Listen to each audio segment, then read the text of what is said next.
Batman.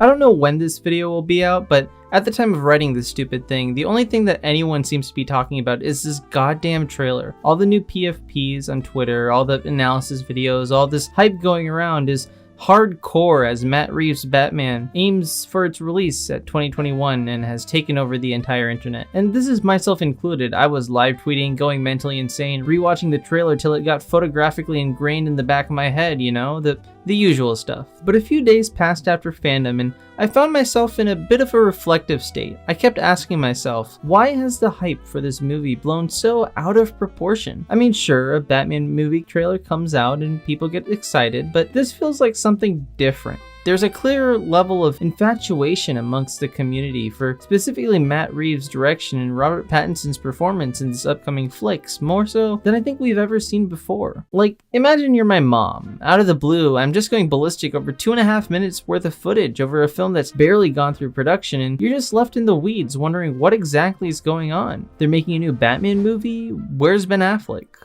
The guy who did the Monkey movies and the kid from Vampire Diaries? Why are people excited for this?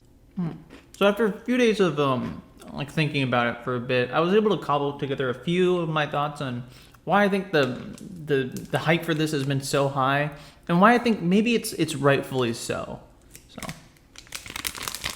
Well, you look at that. I'm out at transitions. This is funny. This is a funny bit. Please laugh. A big part of what's helped the hype for this thing become what it is has to do with the timing of it all. We all know what's going on right now. COVID has hit the fan and no one is doing anything. E3, gone. VidCon, gone. My social life, gone. But most importantly, Comic-Con was just a mess this year. Like, nothing came out of it. We got a couple panels here and there, but without the monoliths of Marvel or DC, Comic-Con at home was kind of a failure. But DC, they knew what they were doing, because DC fandom was quite a bit of a success. First off, it was all online from the start. Everyone was welcome, everything was digital, no big lines, no obnoxious smells of gamer sweat. Second off, it was free, no gatekeeping. This wasn't a situation where a random dude sneaked in his phone and taped a trailer for people to download off of Reddit seconds before it gets taken down. No, this was a shared communal experience. Everyone got to see this stuff, enjoy it firsthand, and engage with the community. Another part of this whole thing was that it wasn't just the Batman. I feel like it would have been easy for DC to show up with only a trailer at the end and virtually nothing else, but no, they went full in. 2 major DC games, massive DCEU announcements, the Suicide Squad stuff, and panels galore. DC fandom was a full course meal, and the Batman trailer at the end was the dessert, the best dish of chocolate lava cake I've ever had. Enough about DC fandom though. What about the actual trailer? These things are so good.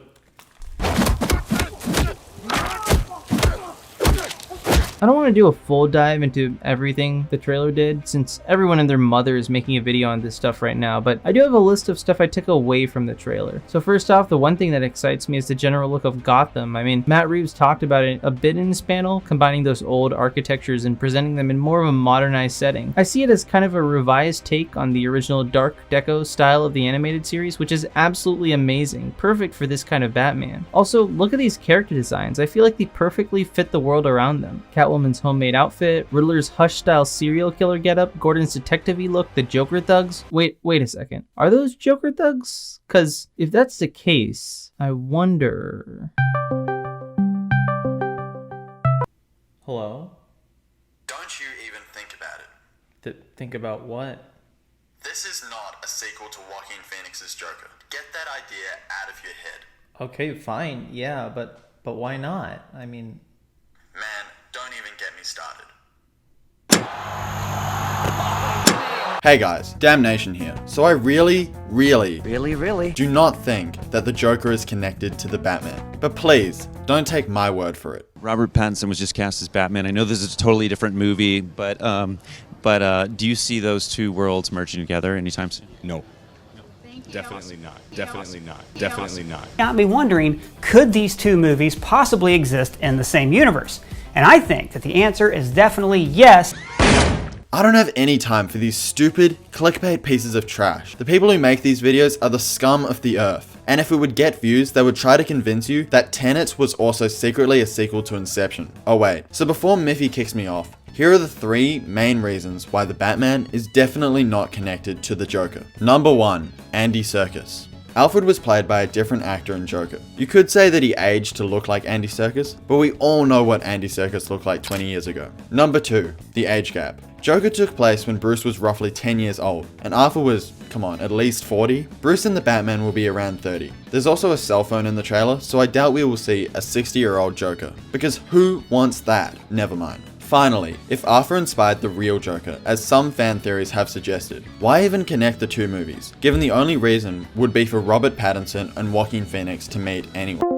Alright, enough out of him. Let's get back to trailer stuff. Another thing I found really interesting and exciting was the music selection and use. A Nirvana song for a Batman trailer, never thought I'd see it, but I love it. Plus, the theme song is very awesome. I mean, I'll be honest, I wasn't the biggest fan of the Giacchino track in that first test footage. It was cool, but it just didn't really feel like my thing. But it sounds so, full when merged with something like a Nirvana song or a full orchestra in the background. I especially look forward to seeing how Giacchino implements these themes into other tracks for the final product. Also, if anyone's interested, Samuel Kim Music has been rushing out with a bunch of non-lyrical versions of the trailer music if you want to check that out. However, I think the biggest thing I took from this trailer is in regards to the tone of the film. There is such an emphasis on this mystery aspect of the story. Reeves has been saying from day one that this will be a detective story, and it shows. And although the take seems very grounded and character driven, there's still this feeling of spectacle and awe, especially with those Batmobile chase sequences. All this stuff is giving me very strong Batman TAS vibes, and I think that can only be a good thing. Browsing through Twitter, I haven't noticed too much criticism of this trailer, but I have heard people saying that it feels a bit too much like the Nolan films again, and it's not as original as everyone keeps saying it is. And to that, well, I don't know, I'd say... Again? What now? Come on, let me talk about some Nolan stuff. Fine. Hey, remember when they made Spider-Man Dark?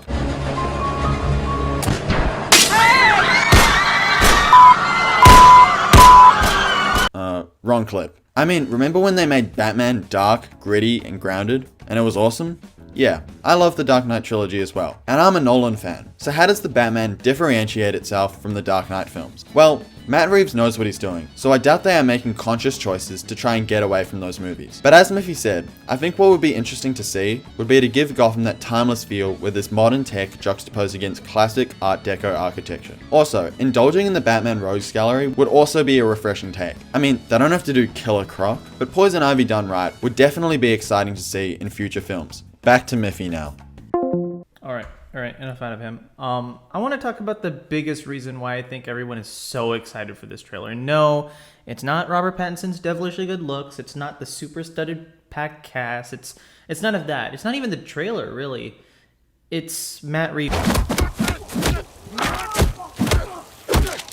Now, a little preface. I watched this whole thing live with a few friends and the entirety of Twitter, and it was a hell of an experience. But rewatching this whole thing, I can't help but feel so excited for what's to come. For those who don't know, the end of DC Fandom Day 1 was a 30-minute virtual mock panel with director Matt Reeves, and man, was it the best panel of the night. These questions were on point, the pacing was perfect, and Matt Reeves was on absolute fire. I could do a whole 1-hour analysis on the gold that came out of this guy's mouth, but honestly, it's better that y'all just watch the full thing yourselves. So instead, here were a few things he said that really resonated with me. First off, Matt Reeves' directorial journey. Reeves stated during his panel that he was someone who thought he wouldn't do this kind of genre movie and instead focused on character-driven stories, but as he got deeper into it, he realized that he could still tell those stories through a Batman film. And I love that he brought this up because it brings up a point about this genre that is the superhero. well. See, at least to me, superhero movies aren't really a genre. Yes, there are popular tropes that can be used in various franchises, but not all superhero films are necessarily beholden to this specific structure. I mean, just look at the films we've gotten over the past 20 years. The Dark Knight is a very structurally different film from the Lego Batman movie, but to each its own. It's kind of like what Brad Bird said about the animated movies. Animation is not a genre of movie, it's a medium of storytelling. And I feel a little similarly about these Batman films, and I feel like Matt Reeves' story might help people start to understand that mindset.